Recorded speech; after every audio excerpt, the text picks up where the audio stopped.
On l'appelle la joyeuse ou encore la bien gardée ou la blanche, bien sûr. Elle s'étale un peu nonchalamment en bord de Méditerranée et au contrefort des collines du Sahel. C'est la plus grande agglomération du Maghreb, plus de 4 millions d'habitants et bien sûr la ville capitale d'un pays dont elle porte aussi le nom. Je veux parler d'Alger en Algérie. Une longue histoire, pas toujours tranquille, depuis le comptoir phénicien jusqu'à la colonie française qui s'est achevée dans la guerre et dans le sang. Alger et ses étés longs et chauds et ses hivers doux et humides, Alger et ses fils célèbres, à commencer par Albert Camus, qui travailla, qui écrivit, qui joua au foot aussi, et de Guy Bedos à Patrick Bruel, en passant par Marcel Cerdan, pour n'en citer que quelques-uns. Alger qui s'ouvre aujourd'hui au tourisme et qui en a toutes les potentialités. Un reportage, une découverte de Catherine Ax.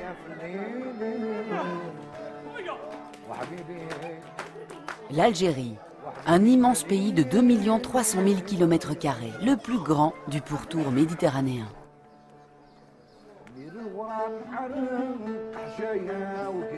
« 6 000 km de frontières avec la Tunisie, la Libye, le Niger, le Mali, la Mauritanie et le Maroc.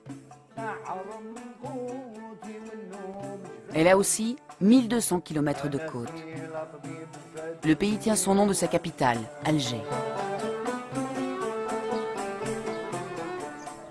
Al-Jazaïr en arabe, signifiant les îles, une terre proche de la Méditerranée, une île riche enclavée entre mer et désert saharien.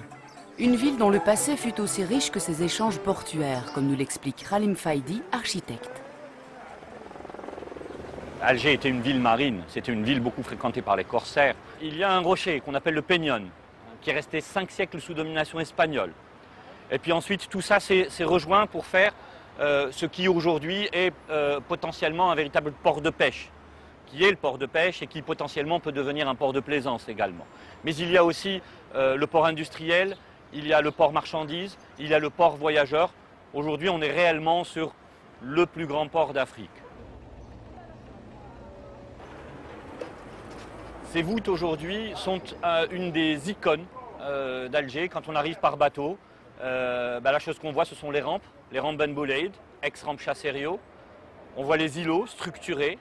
C'est véritablement l'image. C'est à peu près le. S'il devait y avoir un logo d'Alger, ça serait les voûtes. De la même manière qu'à Rio, eh bien c'est la vague qui fait le logo de la ville. Alger connut des heures heureuses mais aussi de troubles. L'invasion des Français en 1830 annonça le début d'une transformation profonde et radicale de la ville, tant sur le plan urbanistique qu'architectural. Point de départ, la place des Martyrs. Ici, c'est la place des Martyrs. C'est la place des Martyrs de la Révolution algérienne. C'est également la plus grande place algéroise. C'est aussi le réceptacle de toutes les personnes qui viennent de l'intérieur du pays, qui viennent sur Alger, soit en exode, soit en visite. C'est à partir d'ici qu'on trouve l'hôtel le moins cher, le lit le moins cher, le restaurant le moins cher. C'est une place très particulière parce qu'elle est ouverte sur la mer également. Donc elle est en balcon sur la mer et elle donne à admirer toute la baie d'Alger. Il se trouve qu'à chaque fois que les Français faisaient une percée dans la vieille ville, dans la Casbah d'Alger, ils réalisaient un front. Ce qu'on voit aujourd'hui sur la place, c'est un véritable front colonial. On dira que c'est de l'architecture haussmannienne pour aller très vite. Et puis, derrière ce front, vous avez immédiatement la Casbah d'Alger. Comme l'expliquera encore Halim, parcourant avec nous le passé d'Alger bien avant la colonisation française, cette ville, tour à tour phénicienne, romaine, médina arabo-berbère, se développera véritablement grâce aux Ottomans dès 1516. Et les corsaires, quant à eux, appelés Raïs, s'installèrent ensuite dans le bas de la ville. Leur palais, aujourd'hui appelé Bastion 23, fut érigé au milieu du XVIIIe siècle.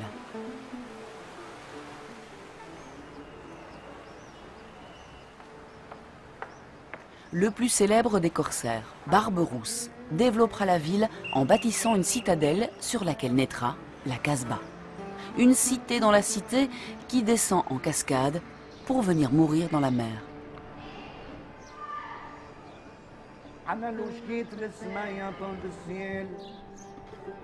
Dès le début de l'ascension de la Casbah, on s'enfonce dans les méandres de la vie algéroise. On se mêle aux odeurs, aux couleurs, au rythme de son marché populaire, installé juste à ses pieds. Ici viennent s'approvisionner les familles algéroises en épices, poissons, fruits et légumes. La clémentine sans pépins et plus sucrée que sa cousine mandarine, qui se consomme en janvier, trouve en Algérie le berceau de sa naissance, qui remonterait à 1892 dans les vergers du père Clément, non loin d'Oran. La nèfle et la date sont elles aussi très répandues.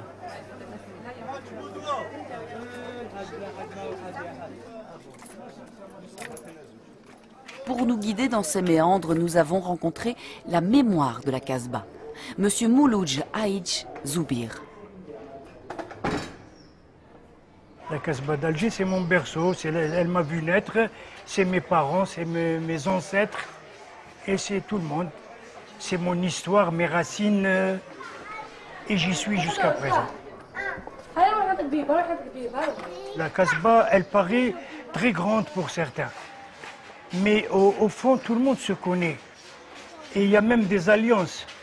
Il y a même des alliances, des parents qui sont mariés, qui sont cousins, qui sont l'un habite en haut, l'autre habite en bas.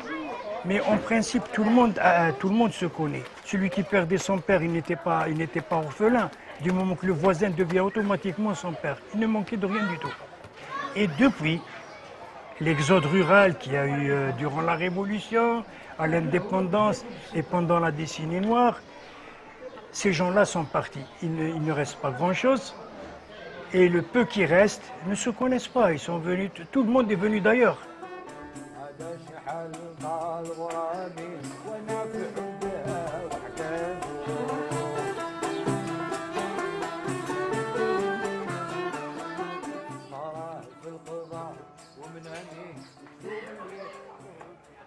السلام عليكم. راك مليح يا سيدي. الله يهنيك. عطينا اتاي صغير ما تكثرش بزاف. Nous sommes ici un peu dans un lieu ancien et mythique, Zoubir. Oui, vous êtes dans un endroit qui date d'un siècle ou peut-être plus. Et le monsieur, le gérant du café, tient à collectionner des photos telles que Ali Lapointe, c'était, disons, une figure emblématique d'Alger, surtout dans le film La bataille d'Alger, un héros de la Casbah. Et même les enfants, les femmes chantaient Ali Lapointe. Et au nom d'Ali Lapointe, les militaires français à l'époque, ça leur donnait un frisson d'entendre son nom. Et Ali a fait parler de lui durant toute la Révolution. Il est mort en martyr avec 4 de ses compagnons, dont une jeune fille qui était étudiante, Hassiba Bembou Ali. Le jeune petit Omar, c'est le neveu de Assef Saadi, et Bouhamidi. La 4e personne, c'était Bouhamidi. Voilà. C'était la fin tragique d'Ali Lapointe. Du nom de leur héros, les Casbadji ont nommé leur rue. Pas une d'elles qui ne fasse référence à un martyr de l'indépendance, car la Casbah fut le théâtre d'une résistance farouche. Lors de la colonisation, les Français craignaient cet endroit sombre et désorganisé. Ils changèrent les noms arabes en rue du Diable, du Lion, de l'Hydre, des Vandales. Aujourd'hui, les Algérois se sont réappropriés les lieux.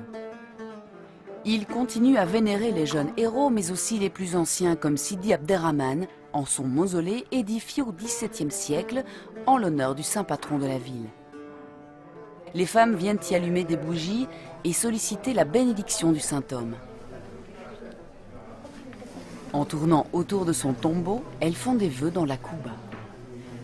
Les étoffes de soie côtoient les lustres offerts, dit-on, par la reine Victoria, touchée par la grâce des lieux.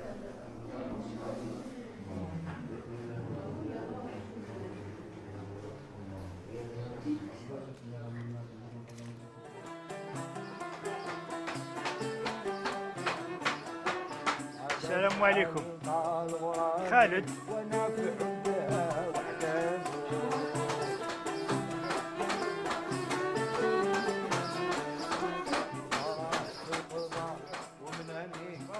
Alors, monsieur Khaled, c'est un habitant de la Casbah, il est natif de père en fils, et il tient encore à son métier.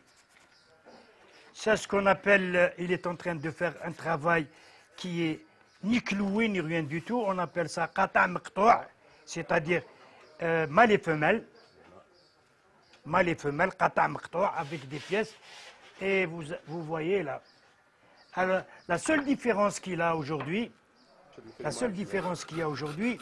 c'est qu'il a quand même des machines. À l'époque, ça se faisait à la main.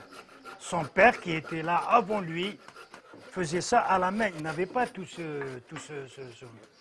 Et M. Khaled, on doit lui dire merci, parce que tous les ans, il prépare une classe de 2 à 3 jeunes qu'il forme et qu'il leur donne le métier. Nous devons lui tirer chapeau et lui dire merci, malgré qu'il n'est pas payé pour. Ça se perd, les petits métiers dans la Ça se perd. Vous voyez ces jeunes-là à qui on donne ce travail-là.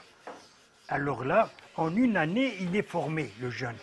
Toute la Casbah, c'était des petits métiers, c'était des tisserands, des dinandiers, Et actuellement, ça se perd parce que les gens, on est arrivé au 21e siècle, les gens leur font de l'argent, l'artisanat ne fait pas vivre.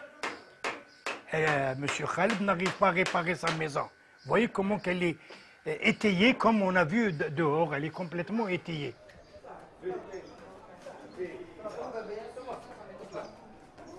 La richesse de la Casbah, classée patrimoine mondial par l'UNESCO, est principalement constituée par de vieilles maisons mauresques. Leur caractéristique, des grands murs aveugles et quelques petites fenêtres pour laisser entrer les rayons du soleil tout en gardant fraîcheur et intimité. Cependant, l'état de conservation n'est pas bon. Les derniers occupants, arrivés ici par vagues suite à l'exode rural, l'indépendance de 62 et la décennie noire, ne prirent guère soin des maisons, n'ayant pas la culture kasbadji et vivant à plusieurs familles dans quelques mètres carrés. Les autorités algériennes viennent enfin de réagir en consolidant certaines maisons pour éviter leur effondrement en château de cartes.